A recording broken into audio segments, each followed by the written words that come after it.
Hey, what's up, WCReplays.com? This is Orange bringing to you the audio commentary I keep promising. Yes, this is going to be the audio on how to construct and execute a game plan.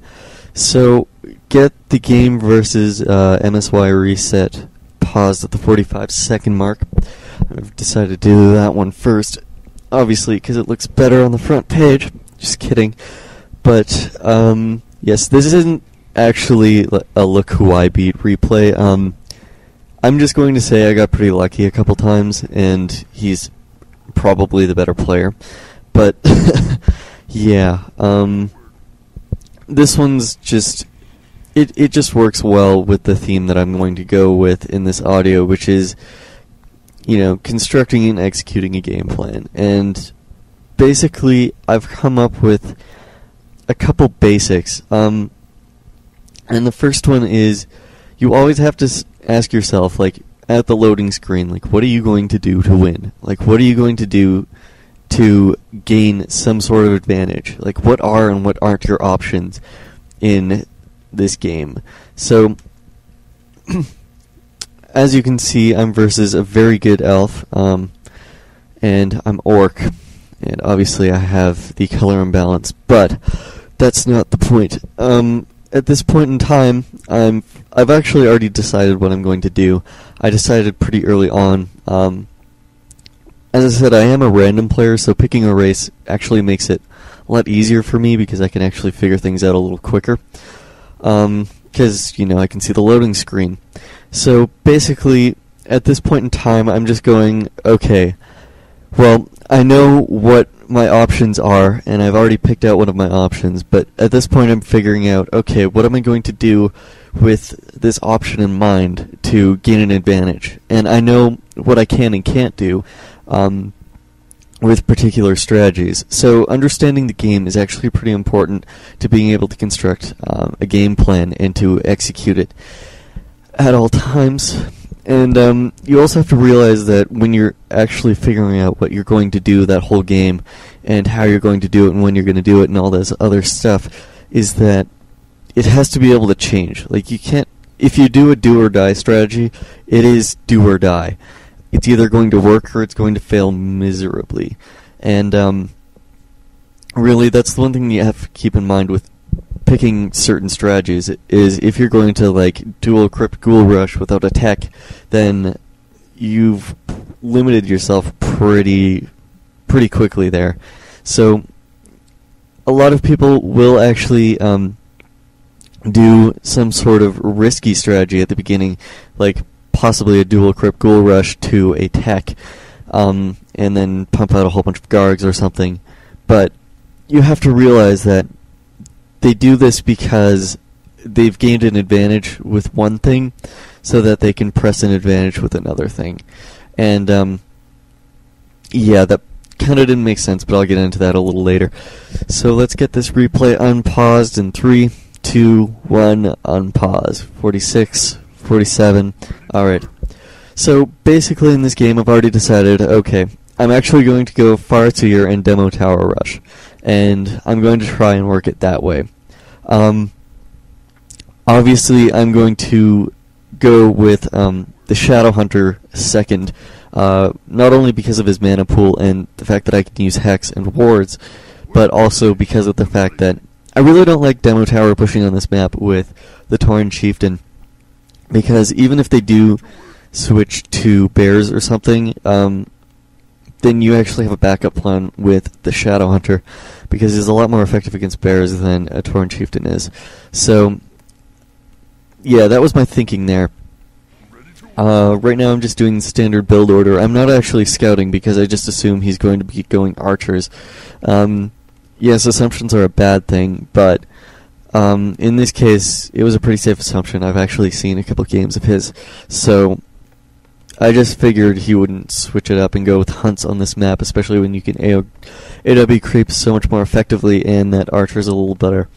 So I've already decided I'm going to creep, which is the obvious option because, you know, it's a Farseer, and on this map you don't really gain as much of an advantage with the Farseer in terms of items. So really, I'm just creeping to level. I'm not actually creeping for items. Although an EXP tome would be nice, but that's not the point. Yes, so I'm about to begin my tech, obviously. Wait for it. Okay. It'll happen. Anyways, so as of this point, my game plan hasn't really changed. I've figured out, like, really, you actually also have to know what he will probably do. And I'm just going to assume that he'll probably creep to tier 2, or to level 2, and then he's going to push me at tier 2 with a Demon Hunter, Beastmaster, and some archers, and try and take out a burrow or two. So, once again, still creeping. And at this point, I realize that, you know, maybe my creep pattern isn't the best creep pattern that I could have selected. I could have actually gone with a quicker creep pattern, which was actually creep the top green and then move downwards to the gold mine. But hindsight's 20/20. So I hit level 2. Generally, at this point, I harass, but since he's elf, and he's a fairly good elf, I figured I'd just continue creeping until he tries to stop me. And, at this point, I figured I'd pick up a Boots of Speed, just because, you know, I don't really want him to get the Boots of Speed. Oh, this is neat. If you look at the top, like, turn Fog of War off, look at what he's doing. And he's actually doing, a Demon Hunter Imba creep that a lot of Blade Masters do. What he's doing is he's actually keeping some of the creeps busy with his archers so that he can actually get his hero out, as opposed to getting it stuck. So, I tried to creep Jack, actually, because I figured that's where he'd probably be. And I'm actually taking out some wisps at the same time with my wolves, which was actually a smart idea. So, I resummon the wolves because I don't want to bother losing another one. Yeah. So, I continue creeping. So, really, I'm going to go over the more constructing game plan stuff. When you get into a game, you have to realize, you know, what the matchup is. Obviously, if you're versus random, you're going to have to scout really early on, or a little earlier than usual. And at that point, it becomes a little more difficult to actually set up the base of your plan.